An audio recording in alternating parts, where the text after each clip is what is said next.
So this is a paper that I came across on the Twitters, and it's by some proper academics, and it shows how they were able to use Facebook's targeted ad system to be able to pick out an individual person. So using a specific set of targeting criteria, there is only one person who matches all the different limits and filters that they put in place. And I think they called it nano targeting. I've heard about something similar to this before, and actually I think we joked about this before on the podcast because I was thinking it would be funny to put up an ad for Mike that was just only he saw. Right. But it turns out that you can do it, and it made sense to me because fingerprints are a thing that where you just take disparate data points, and usually if you have enough data points, you can narrow everyone down to having their own fingerprint. Doesn't matter what, browser fingerprinting, DNS fingerprinting, actual fingerprinting. This is just a form of fingerprinting. It's finding someone's fingerprint and then setting your ad targeting settings to match that. And it's weird and scary.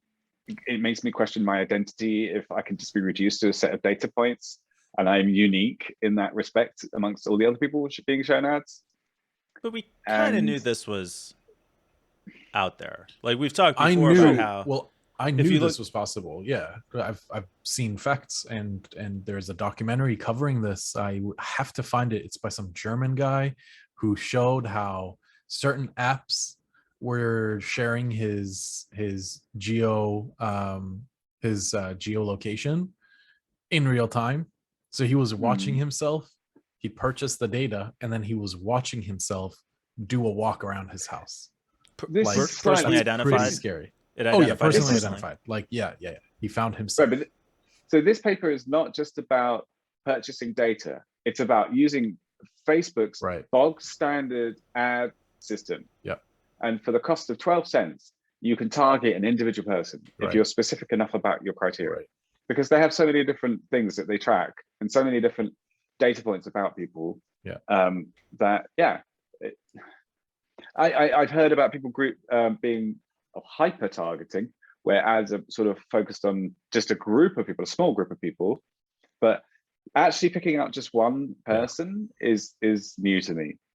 And we have seen things like this before, and theoretically it's always been possible, but it's like it's like it's putting the bits together and to actually doing it is flip something in my brain.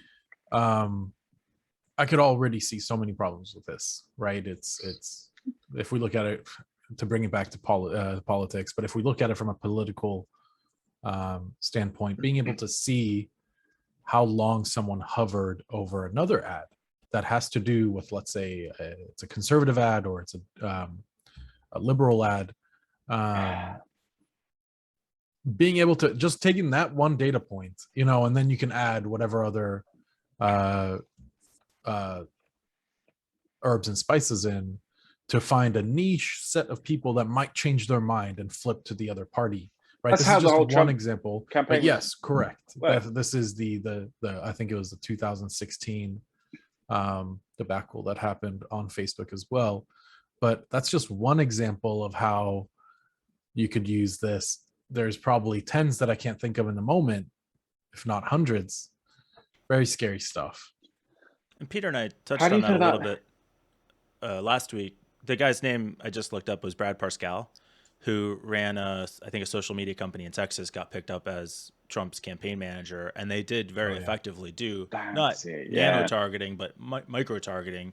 They would run hundreds, thousands of variations of ads against very finely targeted small groups of people in very rapid iteration to accomplish exactly what John was saying. Yeah, I think this is a technological problem rather than a social problem, because this is just not possible in real life. No, this is it. I think it's possible to do, but slowly. You can walk around the neighborhood and you can talk to people and say, "Hey, do you like this or that?" And then you can target your pitch to them.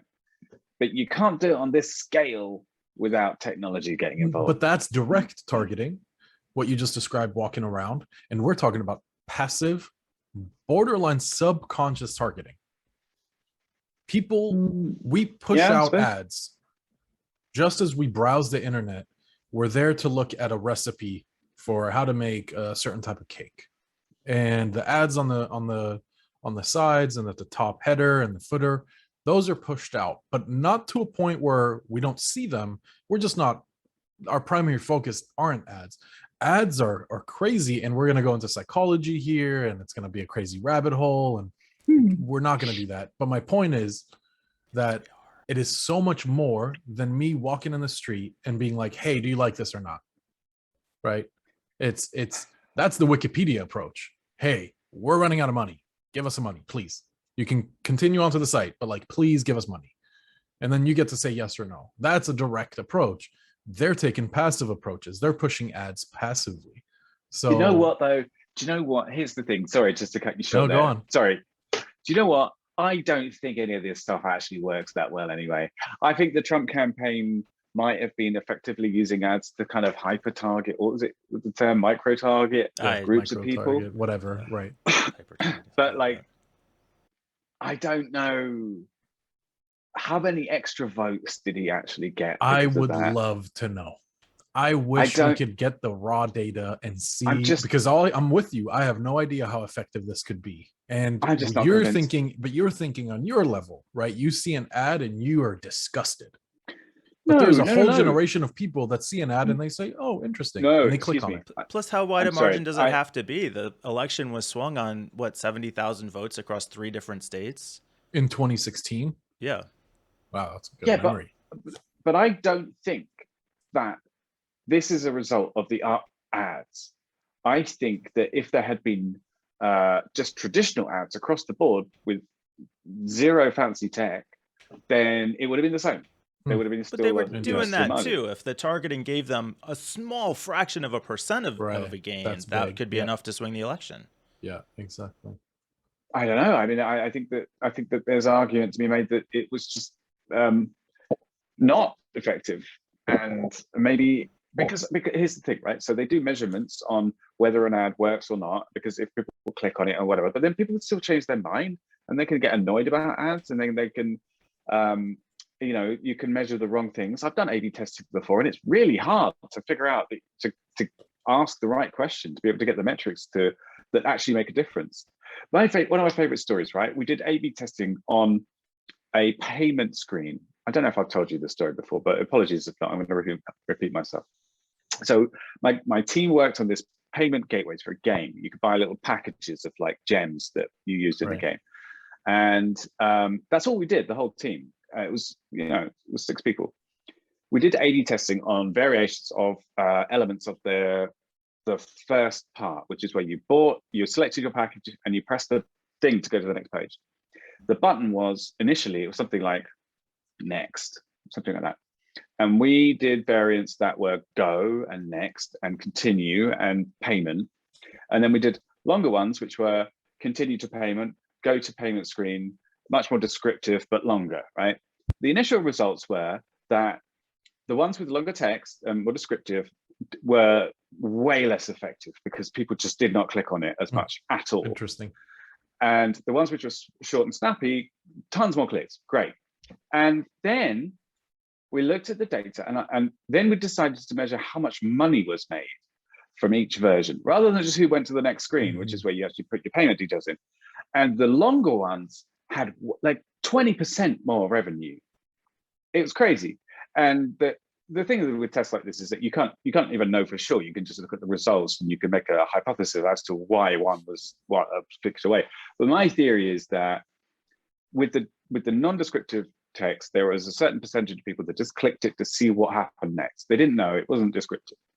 But with the longer one, the overall experience was better, and therefore it kind of encouraged people to pay more, and way less people clicked it, but they knew what was going to happen when they did click it, and then it just kind of increased revenue that way. So my point is, after this long story, thank you for sticking with me, is that if we had just stopped at the first metric, then we would never have realized that the longer ones made more money.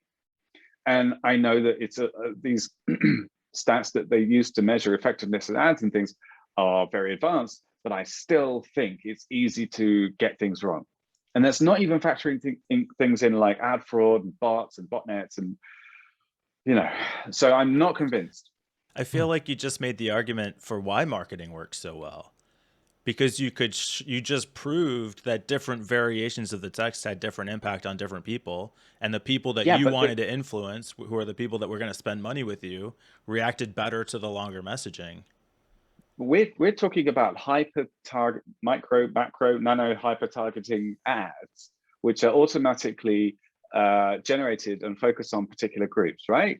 But you can't. There's no goal there, which is that person voted for Trump. I mean, assume we're talking about the Trump campaign here. Sorry, I don't know. Maybe Biden did it as well. But it's no like this person voted. You can't measure that. There's too many other variables, and I don't think it's effective. I think you can measure it. It's Can just yeah, but you measure it through not did this person vote. It would be through also. Didn't I read that states sell your voting data? Isn't your voting data publicly available? Maybe even. Not who you voted for? Not who you voted for, but whether you're registered, like how you're registered, if you voted, how many elections you voted in. That information is available. Yeah. But what you're registered as, right? Yeah. So you could register as a Democrat, or wait, you have to register, and that would be publicly available. You don't. So no offense, but I thought the whole point of registering was like publicly declaring your affiliation. Isn't that it? I thought so. I'm not an American. I just sound like. But then, so there are. Okay. So you're not obligated to vote for who you register as, and each state has different rules about registration. So, for example, there are closed primaries or open primaries. If you live in a state with closed primaries, you have to be of that party to vote in the primary. If it's an open primary, anybody could vote regardless of political affiliation. This is what you get for asking questions, especially about politics. I will answer them. Yeah. Oh, danger. Code red. Yeah. Okay. Noted for the future. In fact, we're now entering the political segment of our show. Nano targeting, Facebook's bad. Yeah, they can figure out who we are. Like at this point, it's just interesting. Yeah, it just validates what you suspected. Somebody's going to figure out how to monetize it. If they haven't already. Agreed, Mike. Interesting and depressing. I find it personally slightly scary, very slightly scary. Black Mirror. Mm-hmm. Yeah. Like we're just getting closer and closer to that social profile that will hang above in an augmented reality space. It'll just be right above, like a little sim diamond, but instead of a diamond, it's a score between 0 to 100. I'm close to giving up on the whole thing. I really, close to it. Just gonna call it, huh? It only took us 8 weeks. Is that? Yeah, exactly. We broke Peter.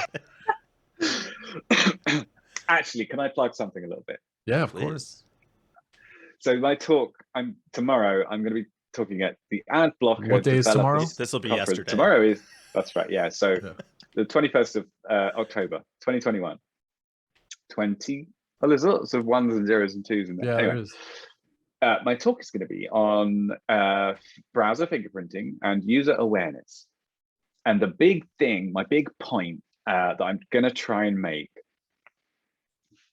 is actually, a lot of these thoughts have come from these discussions that we have, by the way, guys. So it's a lot about user awareness and user agency and empowering people to make decisions that by telling them what's going on and then letting them avoid it if they can, or if they do choose to go on a site which is using browser fingerprinting, then at least they know what's happening. Agreed. And I think this is a key thing that's going to prevent me going insane and actually finally giving up. Brave is actually doing this. Brave browser. I was on, I don't remember which website, but today I saw the notification in the URL bar saying we blocked fingerprinting. I like that. Right. But here's the thing. There's a couple of things that they don't do, which I wish they would do. I want it to be so that before you go to a website, you have some knowledge about what that site is like. So my thing is, I've made a thing called the Fingerprinting DB, which is a database. It scans top 10K sites. It Oh, very cool. looks for signs of fingerprinting, and it's a framework so that other people can plug in checks and we can, improve the scanning and all that kind of shit. So I want to talk about user awareness. What I would like is to do a Google search and then have the links highlighted that go to sites with fingerprinting on. Because as I said some other time in a different segment, there's only one legit use of fingerprinting as far as I'm concerned, and that's fraud prevention. Real money, Agreed. So I want to know before I go into the gossipy cafe that the staff are going to comment on my hairstyle, and choose not to go in there. And I don't know why I'm pushing this cafe metaphor. I really should give up on it, but like, Power through. Get it out of your system for power tomorrow through. or yesterday, depending on if we're talking about from the future. Yeah. Cool. Yeah, agreed. And great idea. I like the highlighting idea. You should patent it. I'm kidding. And historically as well, I want a Wayback Machine to see what a site used to be like, what its reputation was. When was it using fingerprinting? What parts of the site were using it? All sorts. Anyway, I wonder if you'd be breaking any laws by doing that, because you would have to be you would have to be pressing you'd have to be pressing F12 and looking at the source code. Oh no. Oh no. Yeah. Wouldn't do that. No. All right, then you have to wrap us up, John, and get us set up for the next we're going to be we're going to be talking about some HTML source code coming straight out of hacking straight out of Missouri in the next clip of this playlist. So hopefully we'll see you all there. If not, like and subscribe. Like and subscribe, guys. We'll see you soon. LMS. Love it.